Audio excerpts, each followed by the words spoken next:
Hi everyone, this is Bipolar e-ByTeS TV with Ken and Sherry Mitchell, and today's topic is stigma, and this is to do with bipolar or mental health at all, any kind of mental health disorder actually, because we're doing a mental health ministry here of advocacy and activism on behalf of anyone with mental health issues. My husband has been diagnosed with bipolar, and he's also got training and education himself in the field to supervisory levels. He's initiated projects to do with drop-in centers and things like that in order to advocate and to provide a place for people that suffer with mental health issues also, and so in that way he has been quite the contributor in the field, and so now he's one of our directors, and one of the streams of our Phoenix Alive Christian Ministries Incorporated in Canada that we do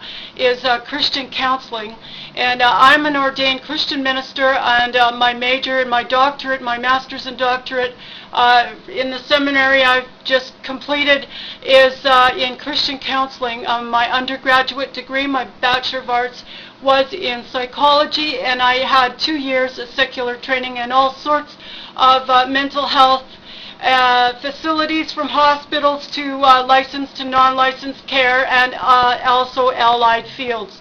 And so I am also, as I said, a Christian counselor and an ordained Christian minister and chaplain. And so with that, I'd just like to give our websites, and then I want to turn this over to Ken to have a discussion on stigma and what he's noticed in the field and how he's advocated and activated for people in the field to do with overcoming this very serious issue, which really is one around ignorance. And when there's ignorance, there's fear, and where there's fear, there's persecution and hatred without a cause.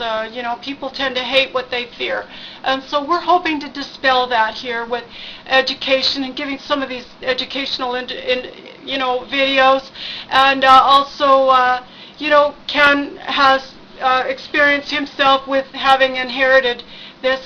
So the website is www.champsbibleschool.org and http://kenandshare.webs.com, and that one, this last one I just said, is our marriage ministry website. And so with that, I'm going to introduce Ken on the next slide. Okay, Ken, the references here. Hello, Ken. This is my husband, Ken Mitchell. And the references that we want to refer you to that to do with bipolar, if you have anyone in your family or if you have it, we highly recommend that you are proactive about it and that you also activate yourself. Get in a group that lobbies for the rights of the mentally ill, etc. Do not leave this to the secular humanists that staff these places typically, who themselves are nurses or whatever, but maybe themselves don't have the illness. And many of them have family with this, and they are quite self-serving, and their motivation is the money in it, quite frankly. So not all of them, but there's quite a few of them like that. So you really do need to get out there, lobby, and be very proactive and active about mental health rights, and making sure you get that in legislation, etc., and joining groups that lobby for that, etc. And my husband has done quite a lot of that. And so you also need to know about mental illness. You need to know about whatever particular mental illness you have. In the DSM-4, there are many labels in there that, like personality disorders and things, they've just got in there because they don't know where else to put them. But what I'm talking about are the medical, clinical conditions such as like bipolar or schizophrenia, things that we know that are most likely neurochemical imbalance and most certainly are inherited. My husband has inherited this, and from his family, directly from a parent, and so who suffered with that lifelong as well, and things are getting better now because, you know, we're discovering more and more as we learn more about the brain and how the mind works and neurochemicals and medications. The CPS is a really good book. That's what the nurses use in nursing hospitals, boarding homes, whatever. They use the CPS, the pharmacopoeia, in order to look up meds, side effects, etc. It's very important to know your medications, to know the side effects, and to know about your illness from the DSM-4. What are the symptoms? How are they managed? Be an active part of your treatment. Ask questions. Don't just sit there you know, passive. As soon as you get well enough, start getting active in joining groups to do with activating for rights. And so another really great resource is www.biblegateway.com, and just type in any keyword, and as a Christian, hide the Word of God in your heart, and so that when you're sick and you're delusional, what will be in your heart is the Word of God, and so you're not likely to act outside of Christ's type of character.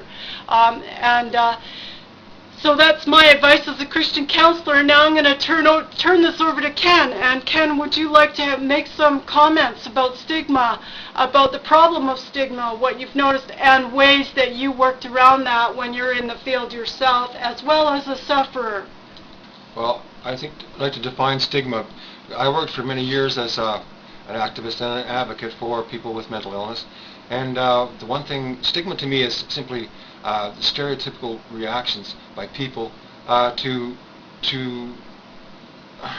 don't understand mental illness. They understand some sort of aspect of it, they understand what they think they know, and so I found it was useful, mostly, is to try to educate people, particularly landlords, employers, and even mental health professionals. I remember one time explaining to policemen what mental illness was about, in terms of they understood, but they understood the definitions, but they didn't really understand the application of it, the practical aspects of it. So yes, there are quite a few people in jail that shouldn't be there, that are actually in there. They need help with mental illness, so they need psychiatric help. They have a medical condition. And, you know, medications and treatment would clear that up really quickly. So when I was working in the last place I was working at, they had a branch there for advocating for people in the courts, in the jails, that help to get people out of there. They represent the people that come alongside, and they get them out of jail, you know, they represent them. And so they advocate for them in that way, the legal rights. Yeah, and I've done some of that work myself, and basically it's just to be there to shine a light on what's really happening, and get rid of some of the presuppositions and the ideas that people have, these misconceptions. And so it's the misconceptions that cause the fear and the ignorance, and you know, education, and just what is the truth.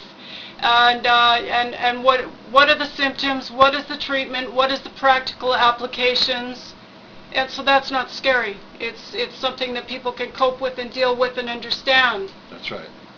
And so how are some of the ways that you suggest that people that have this illness, what do they do, what are their resources to do with mental health advocacy and activism? Well, a lot of mental health associations have programs like work programs and advocacy programs where you can go down and get some resource. You can be helped to train or just get you back onto your feet in terms of social skills or things that you may have got rusty with over a course of an episode. So if you check those places out, there'll be places there for you to brush up on your skills, to practice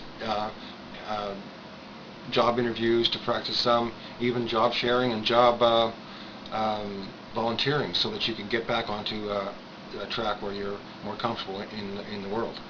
And also ask your mental health team about support groups and about advocacy groups where you can join, where you can have a voice, that you have a say in what sort of laws are passed, and you know, legislation and policies around mental health and the Mental Health Act, and if you're in a group home, well, make sure that you're very active part of the meetings there. Not being rude, but, you know, just contributing your opinion as it can be heard. Yeah, that's right. Just basically get involved with all of that, and make sure that you stay involved, because the more you put yourself forward, the more people are going to get to understand and know where you're at. And I would advise to people with relatives that, you know, and if you're trying to support someone, get involved in the community, get involved in the system, and it's important that you stay on top of it, because only you can see that, and only you can help your loved one if you're if you're interacting with people that are in the field. Right, and that's all we have for. Thank you very much. www.youtube.com/bipolar e-ByTeS. Goodbye.